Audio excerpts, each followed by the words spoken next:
nós prosseguiremos o nosso estudo no livro de Atos dos Apóstolos, seguindo aquele grupo, aquele bloco do capítulo, que vai do capítulo 8, versículo 1, parte B, até o capítulo 11, versículo 18, que trata sobre a igreja na Palestina. Nós já vimos a expansão do Evangelho, ali em Atos 8, 1 a 13, 8b, 1 a 13, 8, 1b a 13.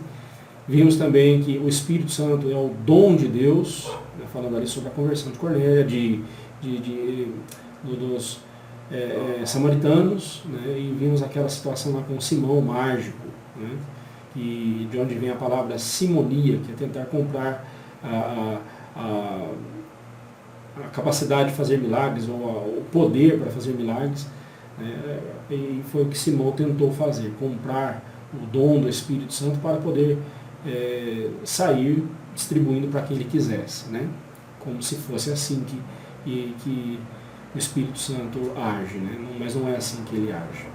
Bem, hoje nós vamos, então semana passada nós vimos o que é uma vida guiada pelo Espírito Santo, vimos ali a conversão do eunuco, o alto oficial da rainha Candace da Etiópia, e ele converteu-se mediante a palavra de Deus e a exposição que Filipe, o diácono, fez quando eles caminhavam naquele caminho deserto, rumo à Etiópia. Bem, um caminho que descia de Jerusalém a Gaza, e ali então Filipe o encontrou por ordem do Espírito Santo. Bem, hoje nós veremos o processo da conversão, veremos aquela história que com certeza você já deve ter lido várias vezes e já é do seu conhecimento a história da conversão de Saulo, aquele que posteriormente veio a ser chamado de Paulo, o apóstolo. Então vamos ver a conversão de Saulo. Lucas, ele está narrando a ação dos apóstolos, e aqui no caso em especial ele passa a falar da conversão de Saulo.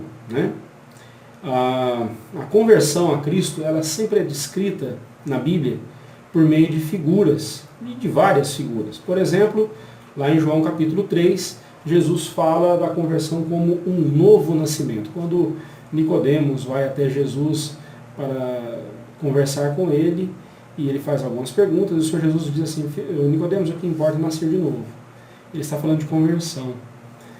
Lá em Romanos capítulo 6, do versículo 1 ao versículo 14, Paulo descreve a conversão falando do batismo como um sepultamento do velho homem e a ressurreição do novo homem em Cristo Jesus. Quando os nossos irmãos imersionistas, eles adotam esse simbolismo, que é, por sinal, belo e bíblico. Quando a pessoa é deitada nas águas, sepulta-se o velho homem, esse é o simbolismo, o velho homem pecaminoso está sendo sepultado, então ao ser levantado, levanta-se o novo homem em Cristo. Não, isso é regeneração, é nova vida. Nós, aspersionistas, nós que batizamos por aspersão, entendemos o seguinte simbolismo: assim como o Espírito Santo desceu sobre o coração convertido, lá em Atos, então a água que desce sobre a cabeça do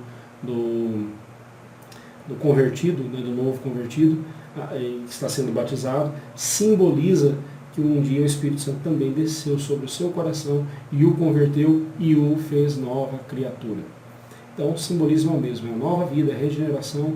É por isso que nós, aspersionistas, nós presbiterianos, não adotamos a prática nefasta de rebatizar quem vem de outra igreja evangélica.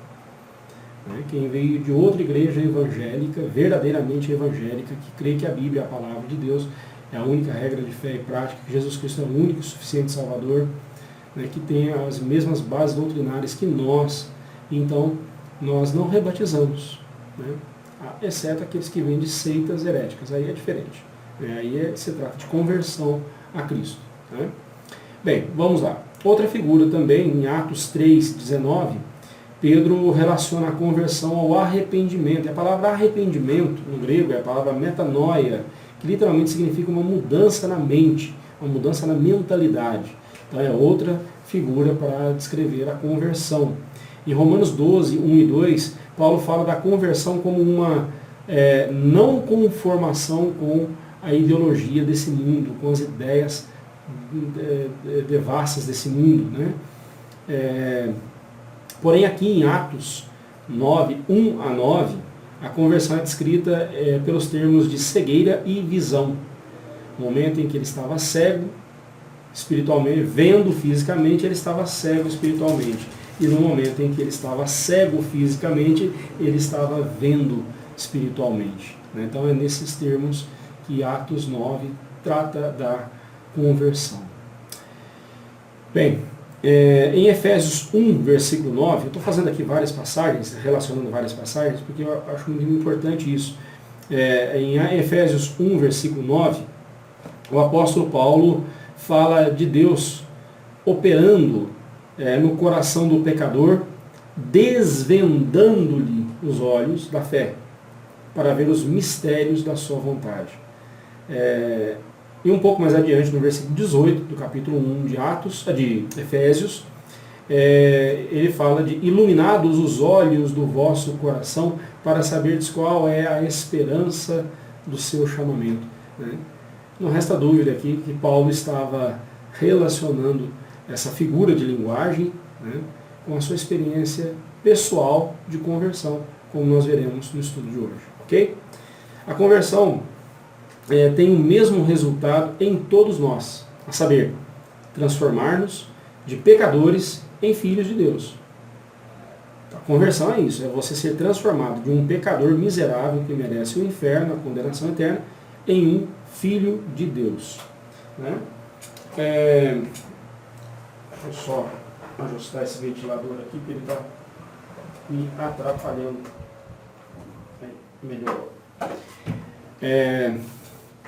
Coisas da gravação em casa, né? Coisas do home office. Vamos lá. Então, porém, apesar da conversão ter o mesmo efeito em todos os corações, as circunstâncias em que a conversão acontece, elas são diferentes em cada caso. Né? Deus tem uma tratativa diferente com cada um, ou para cada um. Uns, no momento da conversão, choram, né? Outros, mesmo profundamente tocados, impactados pela palavra de Deus e pela graça de Deus, sequer derramam uma lágrima e nem por isso são menos convertidos. Né? Outros precisam de uma circunstância dramática, como por exemplo foi a de Saulo. Nós veremos hoje como foi dramático ali aquele momento da conversão dele. Né? Outros, na calmaria do seu lar, com uma Bíblia na mão, lendo a Bíblia, lendo a palavra de Deus, então a pessoa toma conhecimento da graça de Deus, da palavra de Deus, né? E então converte-se a Cristo Jesus. Né? Bem, o que importa mesmo é o resultado da conversão. Agora, a experiência que a pessoa teve ali no momento, ali, isso aí é de cada um, para cada um, e é importante para a pessoa. Né? Nós não podemos fazer uma norma disso. Olha, só haverá conversão se na hora da conversão a pessoa chorou, ou só haverá conversão se na hora que ela recebeu a Cristo como Salvador, ela teve ali uma experiência extraordinária. Não, nada disso. Deus usa meios diferentes para tratar com cada um e para levar cada um ao arrependimento e à salvação. Ok? Contudo, o processo da conversão é o mesmo em todos nós. E o processo nós veremos aqui em três etapas desse processo. E por isso eu quero usar essa expressão como tema para a meditação nossa nesse capítulo aqui de Atos, né? O processo da conversão.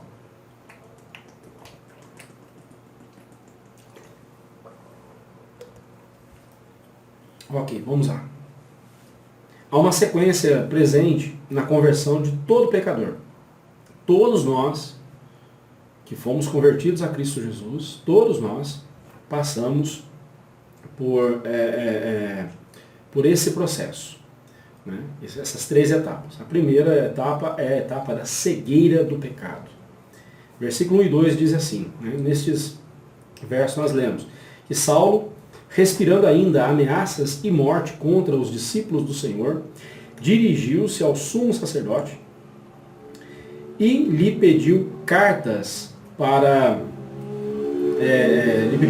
as sinagogas de Damasco, a fim de que, caso achasse alguns que eram do caminho, observe a palavra caminho, com letra maiúscula, né? Então está se referindo aqui ao cristianismo. Né? Assim, homens como mulheres, os levasse presos para Jerusalém. Então aqui nós temos um momento da cegueira de Paulo. Né? A expressão respirando ainda ameaças de morte demonstra que a morte de Estevão, lá no capítulo 7 e 8, não foi capaz de aplacar a ira de Saulo contra os cristãos. Antes, aquela triste morte, né, a triste situação de Estevão ali, serviu ainda como um combustível para fazer o coração de Paulo queimar de mais ódio ainda pelos cristãos. Ele queria matar os cristãos. Né? Ele respirava, diz a palavra de Deus, que ele respirava ameaças contra os cristãos. A respiração é algo vital para nós. Né? Nós não vivemos sem respirar.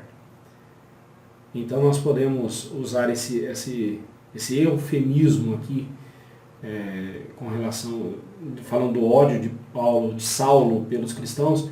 Ele respirava, ou seja, a vida dele era o ódio contra os cristãos. É importante nós lembrarmos que, como nós veremos, é importante lembrarmos que Paulo estava crente que estava fazendo algo para a glória de Deus. Ele não estava, na cabeça dele, no pensamento dele, ele não estava cometendo um grave pecado como esse. Porém, para ele estava fazendo algo para a glória de Deus, que no entendimento dele era matar os cristãos ou prender os cristãos e acabar de vez com o cristianismo, porque o cristianismo trazia desonra para o nome de Deus. É importante observar isso, grave isso é importante nesse estudo aqui. Né?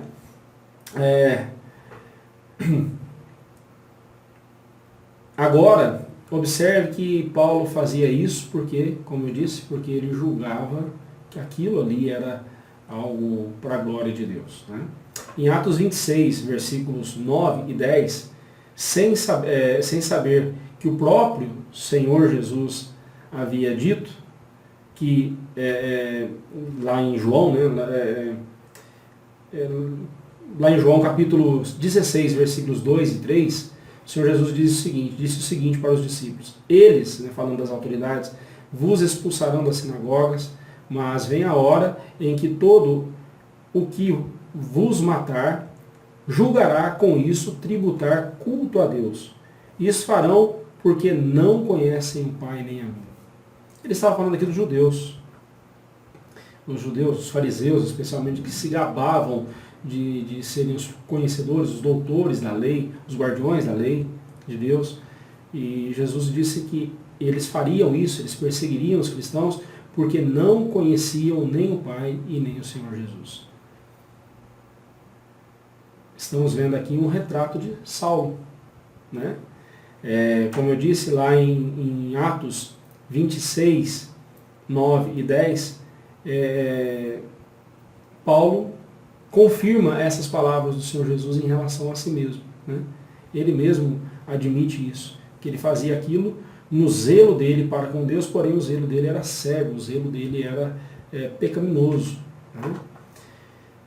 Devidamente autorizado pelo sumo sacerdote, Saulo sai para Damasco, que é a região da Síria. Se você pegar no mapa, você vai ver que é mais ao norte da Palestina, onde habitavam muitos judeus convertidos a Cristo.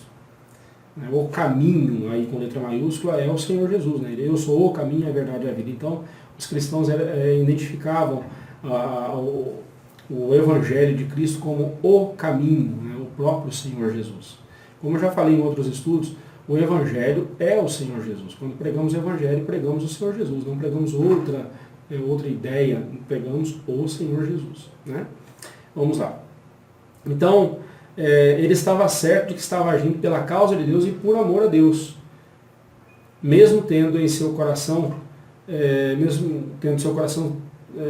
tomado por ódio contra os filhos de Deus, os seus compatriotas. Né? Saulo era incapaz de ver em quão densas trevas estava o seu coração. Assim ele, como todo pecador, que é incapaz de ver a sua própria condição, a sua real condição espiritual. Todo pecador já nasce em trevas. A Bíblia deixa bem claro isso para nós. Nós não viemos a este mundo puros, santos, sem pecado, e aí em algum momento, convivendo com outros pecadores, fomos aprendendo a pecar, e aí nos tornamos pecadores. Não, a Bíblia não ensina isso em lugar algum, pelo contrário, a Bíblia diz que todo ser humano é pecador desde a sua concepção no ventre de sua mãe. Somos pecadores por natureza, a nossa natureza é depravada, é má, é pecaminosa. Nós já nascemos em trevas. Então, observe, eu quero chamar a sua atenção para esse fato. Saulo era sincero no que ele fazia quando ele perseguia a igreja? Sim, ele era sincero. Mas a sinceridade dele era cega pelo pecado. Estava cegada pelo pecado. E isso é um alerta para nós. Nós devemos ser sinceros diante de Deus. Nós devemos fazer as coisas para Deus com sinceridade. Porém, devemos nos lembrar que a sinceridade sozinha não adianta nada. Saulo, né, vou chamar de Saulo aqui. Paulo, vou intercambiar aqui, mas nesse momento ainda era Saulo. Saulo estava certo de que, na sua sinceridade, ele era sincero diante de Deus, ele queria fazer algo para a glória de Deus. E então, acontece que não foi isso. Ele estava perseguindo o próprio Senhor Jesus. Ele estava pecando contra Deus. Nós veremos isso daqui a pouco com mais detalhes, ok? Esses versos nos lembram quanto ao perigo de uma religiosidade cega que é incapaz de ver o pecado dentro do nosso próprio coração. Saulo era um fervoroso fariseu e no seu fervor religioso julgava estar fazendo a vontade de Deus contra os cristãos. Ao mesmo tempo em que ele professava seu amor por Deus, abrigava em seu coração um ódio mortal pelos filhos de Deus. Que contrassenso, não é mesmo? Que coisa mais contraditória, não é mesmo? E aqui eu quero deixar a seguinte aplicação. Meu irmão, o seu zelo pelas coisas de Deus não deve ser justificativa para você fazer mal a ninguém. É lógico, muitas vezes nós ficamos revoltados de ver os pecadores zombando de Deus, porém nós não devemos fazer mal a ninguém. Senão nós vamos incorrer no erro que Saulo cometeu. Ele era zeloso para com Deus, porém abrigava ódio no seu coração pelos cristãos. Nem mesmo os piores pecadores, e muito menos os filhos de Deus, devem ser alvos de nossa ira. Quando você estiver corrigindo um irmão, a Bíblia diz que você deve fazer com espírito de brandura. Quando você estiver pregando o evangelho a um pecador zombeteiro que está insultando a glória de Deus, advirta-o com gravidade, com seriedade sobre o pecado dele. Mas não se esqueça de mostrar misericórdia. Não se esqueça de mostrar misericórdia. Se você estiver fazendo o que Deus manda, ainda que seja doloroso para as pessoas, Deus o abençoará. Né? Você tem que corrigir um irmão faltoso. Por mais doloroso que isso seja, por mais difícil que isso seja, Deus vai te abençoar. Deus vai te abençoar. Mas se o que você estiver fazendo for expressão de ódio, de raiva, amargura, vingança, tenha certeza que tal coisa desagrada a Deus. E Deus não vai abençoar uma atitude dessas. Ok? Bem, vamos em frente. O segundo estágio em que o processo da conversão acontece no coração do pecador é o encontro com Cristo. Então nós vimos a cegueira do pecado, então todo pecador nasce cego pelo pecado, assim como Saulo estava cego, mesmo sendo um religioso. Interessante que a religião dele era a religião do Antigo Testamento. Né? A base para o Novo Testamento, a base para eram as profecias que se cumpririam na pessoa de Jesus. Mesmo assim, ele estava cego espiritualmente, ele era incapaz de ver quem era Jesus. Ele não cria ainda no Senhor Jesus. Por isso agora acontece um encontro com Cristo. Cristo se encontrando com o pecador. Não é? No versículo 3 nós lemos: seguindo ele, estrada fora, ao aproximar-se de Damasco, subitamente uma luz do céu brilhou ao seu redor. Dois fatos chamam a nossa atenção aqui. Primeiramente, o fato da luz, da glória de Deus, da glória de Cristo, aparecer subitamente. Deus não avisa o momento em que ele quer se manifestar ao pecador. Nós não fazemos a agenda de Deus. Nós não dizemos quando é que Deus vai agir. É por isso que na nossa igreja nós não temos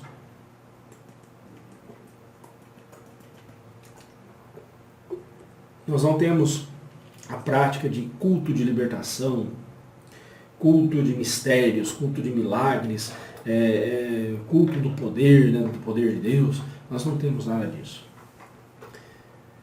Nós temos ali um culto para a glória de Deus. Nós temos ali um estudo bíblico para libertar o coração do pecador, porque é a palavra de Deus que liberta o pecador. Isso sim, nós temos ali. O poder de verdade. Mas nós não ficamos fazendo a agenda de Deus. Olha, hoje Deus vai curar, hoje Deus vai converter, hoje Deus é Deus e Ele é quem sabe o momento que Ele age. Subitamente Ele agiu na vida de Paulo. Subitamente da perspectiva de Paulo. A perspectiva divina era o tempo que Deus havia estipulado, era o momento que Deus havia estipulado para a conversão de Saulo.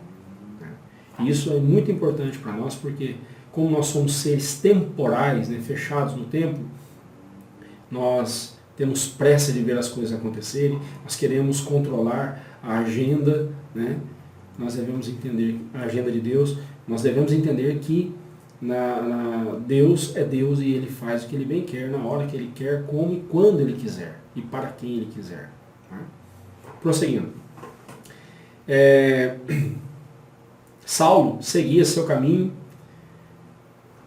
e inesperadamente Cristo se revelou a ele. Então nós vemos aí a soberania de Deus, a soberania de Jesus. Em segundo lugar, outra coisa que nós destacamos aqui é o fulgor da glória de Cristo. Lá em Atos 26, versículo 13, Paulo relata que foi em pleno meio-dia e a luz de Cristo sobreveio, a ele ali, ao redor dele, dos que estavam com ele. Eles viram o fulgor da glória de Cristo. Agora preste atenção. Estamos falando aqui do Oriente Médio. Uma temperatura normal lá é 45 ou 50 graus. Imagina você no meio-dia, no sol do meio-dia no Oriente Médio, na Síria. E aí, uma luz que brilhou mais intensamente que a luz do sol. Veja isso lá em Atos 26, versículo 13. No Antigo Testamento, a glória de Deus é chamada de Kabod, ou Icabod. O Icabod era o neto do sacerdote Eli. Foi-se a glória de Deus, o brilho, Kabod, a glória, o brilho. E o resplendor da presença de Deus era a Shekinah de Deus. Jesus Cristo se revelou em sua glória a Saulo. No versículo 4 nós lemos que, e caindo por terra, ouviu uma voz que dizia: Saulo, Saulo, por que me persegues?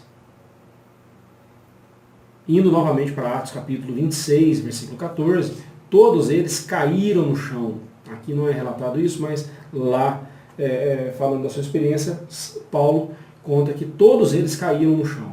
Ante o fulgor da glória de Cristo, o pecador não tem outra ação senão cair com o rosto no chão. E aqui eu quero chamar a atenção sua para algumas manifestações esdrúxulas que acontecem no meio evangélico, pentecostal e neopentecostal. Essa imbecilidade de cair de costas. A pessoa está ali e de repente alguém sopra no microfone ou joga o seu paletó ou alguma coisa assim e então as pessoas caem. Né? Se você pesquisar na internet, você vai ver muitas dessas práticas aí. Eu quero dizer para você o seguinte, que não há respaldo bíblico algum para isso, até mesmo porque todas as vezes nas Escrituras que alguém caía na presença de Deus, ou caía por estar em contato com a presença de Deus, a pessoa caía com o rosto em terra, como que cobrindo o seu rosto, porque eles temiam ver a glória de Deus, porque se alguém visse a glória de Deus, poderia ser fulminado. Então veja bem, você não vê na Bíblia esse negócio de, eu caí de gozo e de alegria, né? Me caí para trás. Não existe isso na Bíblia. É sempre com o rosto em terra. Então se você já viu essa prática, se você até já participou dessa prática, se você sabe de alguém que participa dessa prática, advirta que isso é pecado, isso aí é uma distorção das Escrituras Sagradas. Isso é errado, não deve ser praticado. Ok? Isso não tem fundamento bíblico algum. Né? Bem, prosseguindo aqui, voltando aqui para o nosso texto, né? Em seguida, Saulo ouviu uma voz chamando pelo seu nome e perguntando pela razão dele estar perseguindo. Né? Saulo, Saulo, por que me persegues? Note que Cristo não perguntou a Saulo porque ele perseguia seus discípulos, né? Mas sim, ele pergunta por que ele estava perseguindo a ele, né? Por que me persegues? Vamos pensar aqui um pouquinho, vamos tentar imaginar o que aconteceu ali. Você imagina Saulo saindo de Damasco, respirando ameaças e morte contra os cristãos, tendo absoluta certeza de que ele estava fazendo a vontade de Deus, e de repente então ele vê um brilho em pleno meio-dia, muito mais forte do que o sol do meio-dia de Damasco. E ele ouve uma voz dizendo, Saulo, Saulo, por que me persegues? Ele sabia muito bem que ele estava indo para Damasco, perseguindo os cristãos. Então quando ele ouve essa voz, por que me persegues? A resposta dele, em forma de pergunta, né, no versículo 5, mostra que ele não teve dúvidas com quem ele estava falando. Ele pergunta retoricamente, né? Versículo 5. E ele respondeu, quem és tu, Senhor? Observe que ele chama Senhor com S maiúsculo, Kyrios, no grego. Ele se refere ao Senhor Jesus, a Deus. E a resposta foi, eu sou Jesus, a quem tu persegues. Algumas versões, como a Revista e Corrigida, por exemplo, elas trazem um acréscimo. Duro é para ti recalcitrar contra os aguilhões. Este acréscimo, ele só aparecerá nas palavras de Saulo lá no capítulo 26, versículo 14. Né? Então há uma relação muito forte entre o capítulo 26 e o capítulo 9. Né? Nós vamos estudá-los separadamente quando chegar a sua hora. Contudo, aqui no texto original, ou nos manuscritos, né, utilizados aqui pela maioria das versões para a tradução, esse acréscimo não aparece aqui nesse versículo. Né? Mas ele não causa prejuízo algum, né? Muito pelo contrário. Né? Eu penso que esse acréscimo, duro é para ti recalcitrar contra os aguilhões, com certeza apareceu, com certeza foi dito pela boca do Senhor Jesus aqui. Por isso que Paulo se lembra dele lá em Atos 26. Né? Mas isso aí não vai causar problema para nós aqui. Vamos em frente. Né? A pergunta de Saulo revela que ele estava confuso. Mas ele sabia com quem ele estava falando. Ele sabia, primeiramente, que uma luz tão forte quanto aquela só podia ser a luz da glória de Deus. E por isso mesmo ele se dirige àquela voz, aquele que falava com ele, chamando-o de Senhor. 2. Outra observação aqui, né? Mas como Deus poderia estar contra ele se ele estava fazendo algo pela honra de Deus? Assim é o que ele pensava. Né? Saulo pensava assim, como pode ser Deus contra mim se eu estou indo fazer algo para a glória dele? Né? Algo não estava fazendo sentido aqui para Saulo. mas ele sabia com quem ele estava falando. A resposta do Senhor Jesus foi assaz reveladora. Ao dizer, eu sou Jesus a quem tu persegues, ao mesmo tempo em que o Senhor Jesus se apresentava com o seu nome terreno, né? Jesus, seu nome humano, ressaltando assim a sua natureza humana, né? Jesus não deixou de ser homem depois que morreu e ressuscitou, ele continua sendo homem por toda a eternidade, ele é Deus homem, ele é o Deus eterno que se encarnou, ele não deixa de ser homem, por isso que ele se apresenta com o nome terreno, o nome humano, Jesus.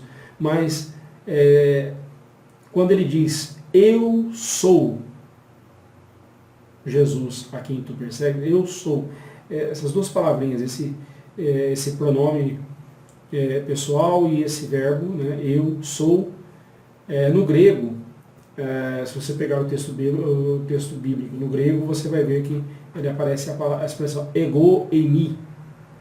Ego eimi. Literalmente, se você traduzir a palavra ego, de onde vem a nossa palavra ego, eu, né, eimi, eu sou pecador. Né? Eu sou pecador. Todos os verbos no grego eles, são traduzidos dessa forma. Né? Eu sou pecador. Né? Eimi significa eu sou pecador. Então, traduzido literalmente, Jesus estava dizendo o seguinte, eu sou Jesus, a quem tu persegues.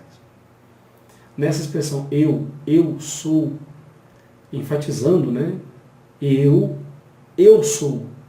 Ele estava dizendo o seguinte, eu sou o Deus Todo-Poderoso. Quem que se apresentou dessa forma? Eu sou. Foi o próprio Senhor Deus, Pai de nosso Senhor Jesus Cristo, que se apresentou a Moisés, lá no Êxodo. O capítulo 6 de João, você vai ver várias vezes o Senhor Jesus também usando essa expressão, eu sou. Aliás, todas as vezes que Jesus diz, eu sou o pão da vida, ele está dizendo, eu sou o pão da vida. Eu sou a água da vida, eu sou a água da vida. Né? Ele sempre vai usar essa expressão, repetindo, né, os pronomes, eu sou, enfatizando assim a sua divindade.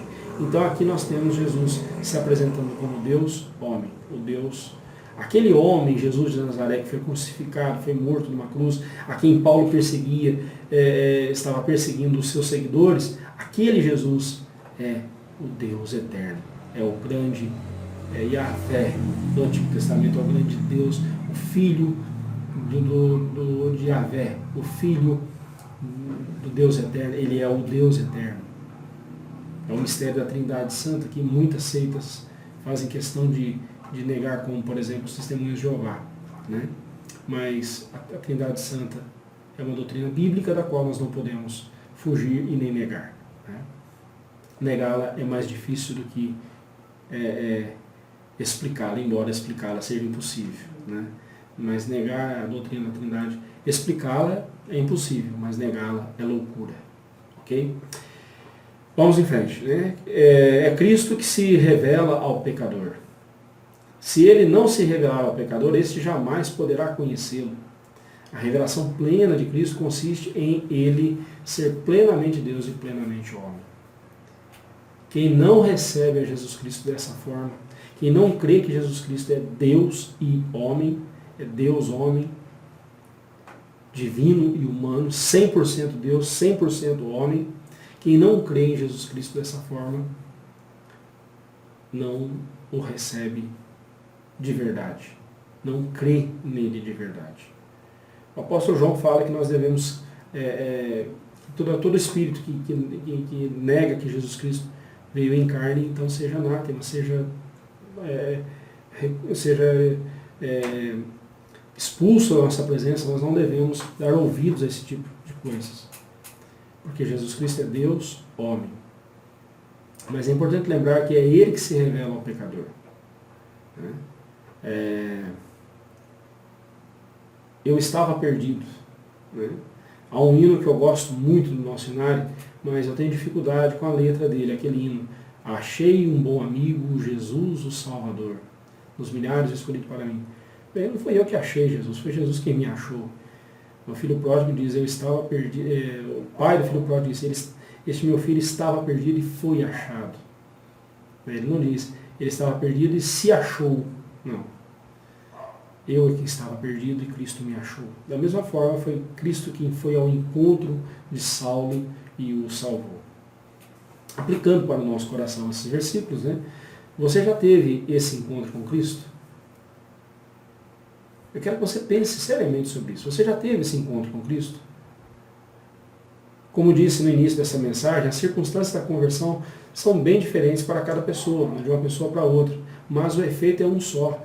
A pessoa é profunda e completamente impactada pela graça de Deus e por ela é transformada.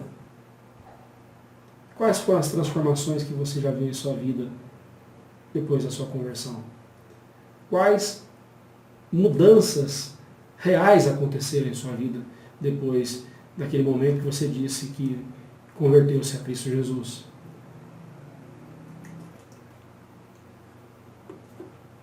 Ainda que você tenha tido uma experiência tão dramática como a de Saulo, né, de repente foi uma enfermidade, um acidente, uma perda de um ente querido, né, não sei, você pode ter a certeza de que se de fato você teve um encontro com Cristo, você foi tão profundamente transformado quanto Saulo foi. A transformação. E como nós vemos essa transformação? O terceiro estágio dessa transformação, do processo da conversão, lembre-se, você era um pecador envolto em trevas, as trevas do seu coração, Cristo encontrou você e com a luz dele brilhou sobre você, resplandeceu sobre você. Agora, terceiro momento, ou a terceira fase, a terceira etapa nesse processo da conversão é a submissão a Cristo. Versículo 6 ao versículo 9. Observe o que diz o texto. No versículo 6, o Senhor Jesus ordenou a Saulo o seguinte: mas levanta-te e entra na cidade onde te dirão o que te convém fazer. Ele estava próximo ali da cidade de Damasco, né? E teve a visão. Estava cego. Ele ficou cego pelo brilho da glória de Deus, da glória do Senhor Jesus. Ele ficou com a sua visão ofuscada totalmente, ele perdeu a visão. E Jesus diz, mas levanta-te e entra na cidade onde te dirão o que te convém fazer. Né? Novamente, algumas versões, como por exemplo a Revista e Corrigida, elas trazem o acréscimo no início desse verso. E ele, tremendo e atônito, disse, Senhor, que queres que eu faça? Algumas versões trazem esse acréscimo, né? O qual não consta em alguns manuscritos. Né? A revista e atualizada mesmo não traz esse acréscimo aí. Né?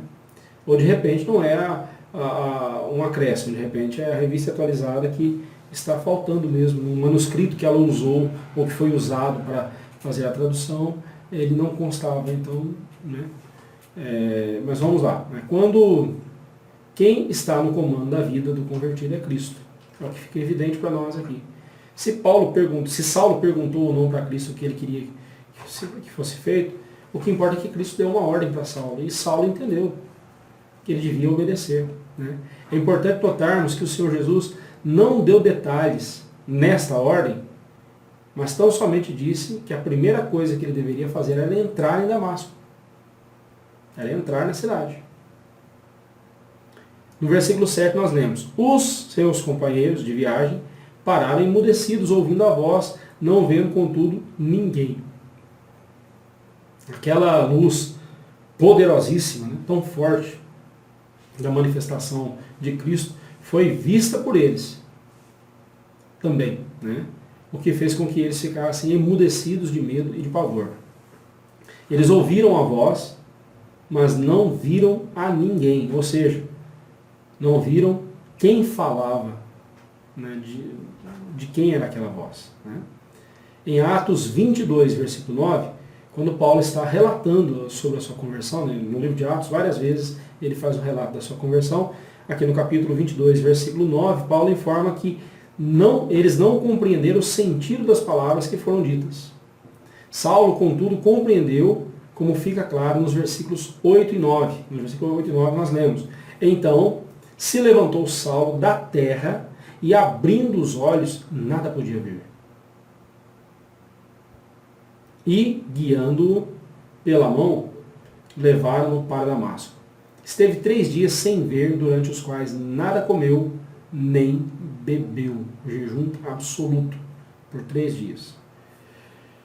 Primeiro Saulo, né? Paulo vai aparecer daqui a pouco, né? O nome dele será mudado, né? Primeiro, Saulo levanta-se do chão. Ele teve de ser derrubado em sua arrogância e prepotência, né?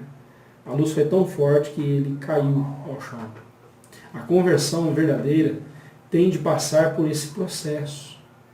Estou falando de você cair cego no chão, não é isso. O que eu estou falando é que o pecador precisa se ver no nível do pó da terra para então clamar por salvação. Ninguém clama por salvação a Cristo Jesus, né? Ninguém clama por Cristo para ser salvo, senão primeiramente reconhecer o quão pecador e miserável é.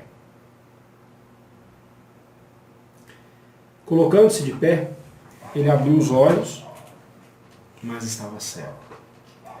O fulgor daquela luz celestial cegou-lhe totalmente. Eu fico aqui pensando muitas vezes, quando eu escuto pessoas cantando: Senhor, eu quero ver a tua glória hoje aqui, né? O pessoal não sabe o que está pedindo, né?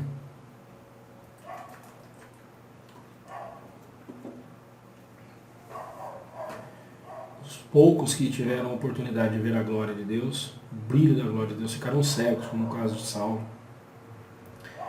Moisés pediu a Deus a mesma coisa.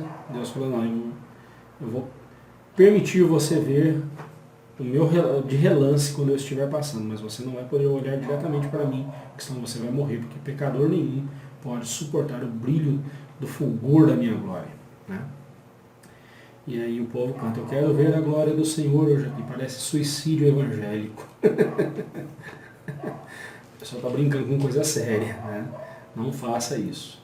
Eu quero ver a glória do Senhor, mas quando eu estiver lá na glória eterna, com o corpo glorificado, capaz de suportar o fulgor da glória de Deus, o fulgor da glória de Cristo, né? Nesse corpo mortal aqui, não tem jeito, sem chance, eu não vou conseguir, né?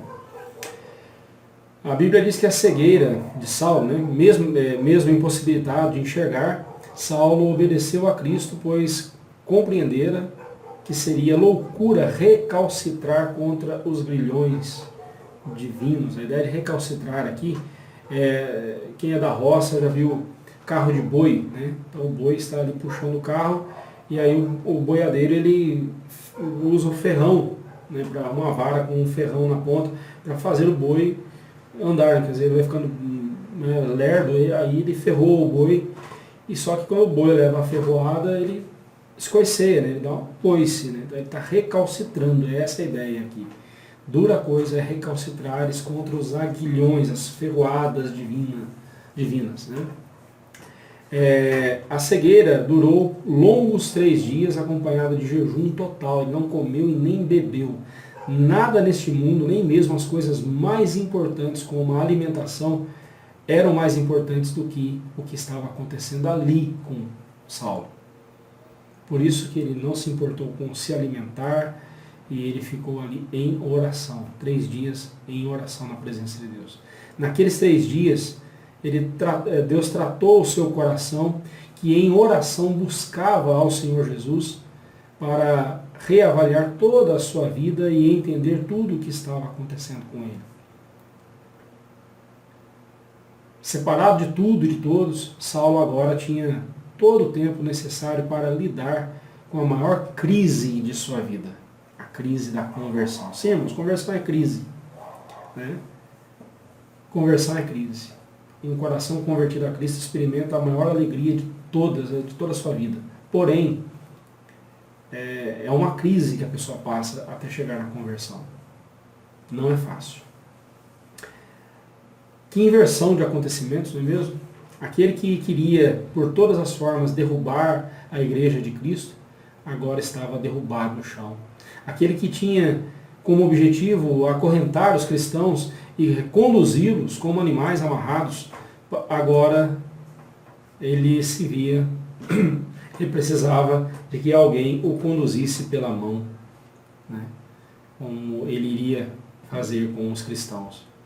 Aquele que veio para triunfar sobre a fé cristã agora se vê rendido por ela, vencido por ela.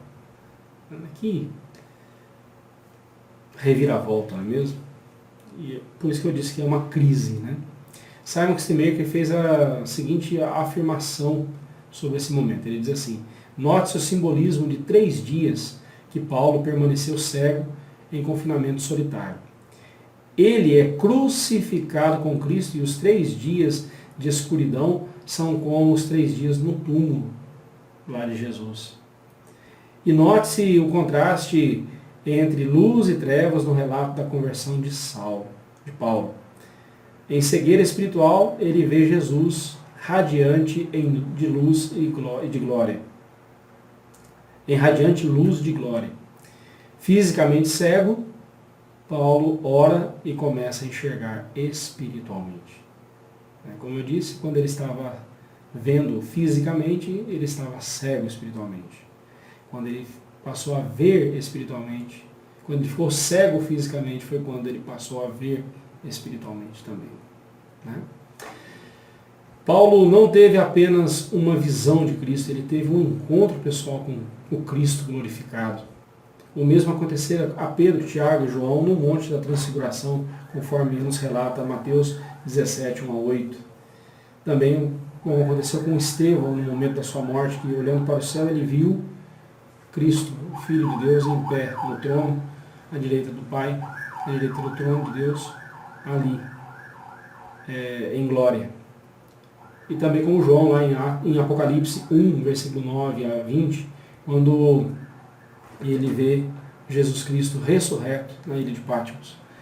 Esse foi o primeiro requisito que Paulo recebeu como distintivo do apostolado, que ainda estava por receber de Cristo. Mais à frente nós veremos, especialmente quando nós lemos lá em 1 Coríntios, eles duvidavam da veracidade ou da autenticidade do apostolado de Paulo. Né? Paulo, então, está mostrando para nós aqui, né? E assim como ele teve todo esse preparo na presença de Cristo Jesus. Né? Lá em Gálatas ele fala que ele ficou 3 anos no deserto da Arábia, recebendo a revelação direta do Senhor Jesus Cristo, e depois, quando ele foi ter com os apóstolos, Pedro, João e Tiago, ele mostrou-lhes o que ele havia recebido de revelação em revelação do Senhor Jesus, e eles compreenderam que era o mesmo evangelho que eles haviam recebido quando estiveram com Cristo durante 3 anos. Então, assim nós vemos o direcionamento de Deus na vida do apóstolo Paulo. Né? Mas eu quero chamar a sua atenção para o fato de que Saulo, mesmo cego, obedeceu a Cristo, porque a conversão possibilitou a ele poder ver as coisas espiritualmente. E assim ele viu quem é que de fato é o Senhor. A conversão, a sua conversão a Cristo, traz essa marca de obediência incondicional.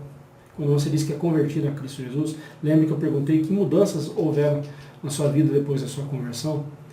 Na sua vida, a obediência a Cristo ela é incondicional. A conversão é descrita na palavra de Deus como mudança de vontades, ou seja, você deixa a sua vontade de lado para fazer a vontade de Deus. Assim como Jesus, que deixou a glória, não deixou de ser Deus, mas deixou a glória, o estado de glória, encarnou-se, veio a esse mundo para fazer a vontade do Pai.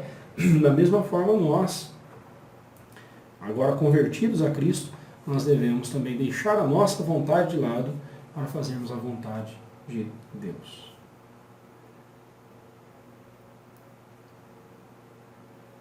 É assim a sua vida? Você ainda está lutando com Deus, contra Deus, pela posse do seu coração? A verdadeira conversão levará você dia após dia a deixar de lado a sua vontade e fazer a vontade de Deus. Afinal, não é essa a oração dominical? seja feita a tua vontade, assim na terra como nos céus. O que Deus quer que nós façamos? Saulo não era um pagão que cria num Deus, um Deus qualquer inventado pelos homens. Ele cria no Deus que é o Pai de nosso Senhor e Salvador Jesus Cristo. Sua fé era embasada nas doutrinas do Antigo Testamento, mas ele não cria que Jesus de Nazaré era o Messias em quem todas aquelas profecias veterotestamentárias se cumpriam. A sua fé, na fé de Saulo, era a sua segurança. Mas só teria sentido se viesse a se concretizar na pessoa de Jesus. Os judeus, eles têm a metade, a outra metade está no Novo Testamento. Só que tudo que é prometido no Antigo Testamento acerca do Messias concretizou-se na pessoa de Jesus no Novo Testamento. Saulo estava ainda esperando as promessas se concretizarem quando elas já haviam se concretizado. Por isso que ele não cria no Senhor Jesus até que o Senhor Jesus se revelou a ele. Note que a revelação de Deus não é apenas um ato da pessoa tomar conhecimento da existência de Deus. A revelação de Cristo ao pecador é um ato de subjugação em que o convertido agora se submete a Cristo Jesus e faz a vontade dele. Nós também precisamos atentar para o fato de que a nossa fé deve estar somente em Cristo para ser verdadeiramente eficaz. Se a fé de alguém não estiver somente em Cristo, tal fé é incapaz, é ineficaz e não passando de mera religiosidade.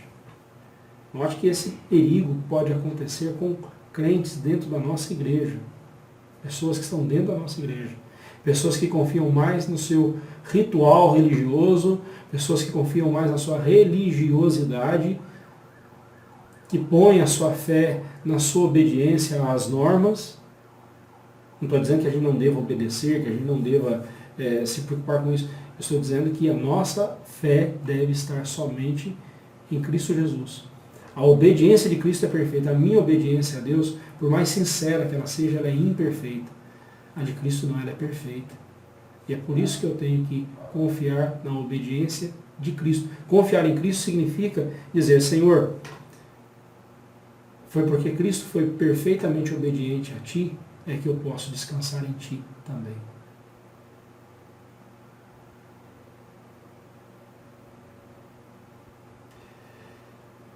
Concluindo, irmãos, a fé verdadeira, a fé salvadora, a fé salvífica, é a fé que está depositada na pessoa de Jesus.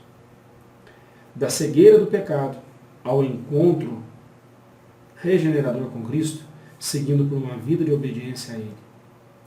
É assim a vida de um discípulo de Cristo. Que seja assim a sua vida, a minha vida.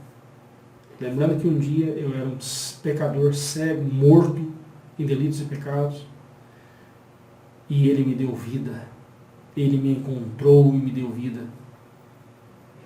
E agora me capacita a viver fazendo as boas obras, as quais Ele preparou de antemão para que andássemos nelas. Que Deus abençoe a sua vida.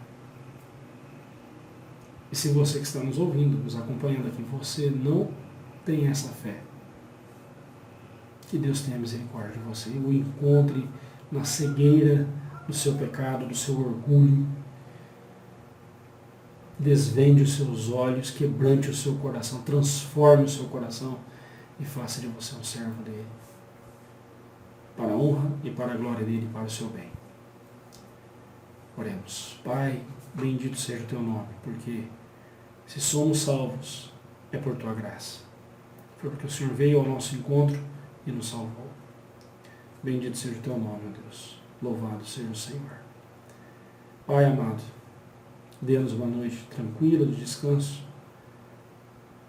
Não uma noite sem problemas, mas uma noite com a Tua presença, uma vida com a Tua presença. Não importa para nós quantos problemas teremos de enfrentar. Só o que importa para nós é o Senhor estar conosco. Só isso nos importa. Bendito seja o Teu nome, Pai. Louvado seja o Teu nome hoje e sempre, em nome de Cristo Jesus. E aqueles que estão nos ouvindo, Pai, se houver alguém que ainda não entregou a sua vida a Cristo Jesus, que ainda não tem a certeza da sua salvação, ó Deus, encontre esse coração. Transforme esse coração e submeta-o ao Teu domínio, à Tua vontade. Essa é a nossa oração em nome de Cristo Jesus, Senhor nosso e nosso Salvador. Amém. Deus abençoe muito sua vida. E domingo agora, né, acompanhe conosco às 18 horas o nosso culto ao Senhor. Se você não puder estar lá na igreja conosco, ou na sua igreja, acompanhe conosco o culto às 18 horas. E lembrando que essa, espero eu, seja a última quarta-feira que eu estarei transmitindo aqui da minha casa, o estudo bíblico. Quarta-feira que vem, se Deus assim permitir, estaremos lá na igreja com os irmãos, louvando ao Senhor, bendizendo o nome do Senhor e transmitindo o estudo bíblico de lá, ok? Deus abençoe muito a sua vida e o proteja e o fortaleça. E se você ainda não é convertido, que Deus tenha misericórdia, converta o seu coração e o salve. Desvende os teus olhos para ver as maravilhas da glória do Senhor. Deus assim nos abençoe. Fiquem com Deus. Amém.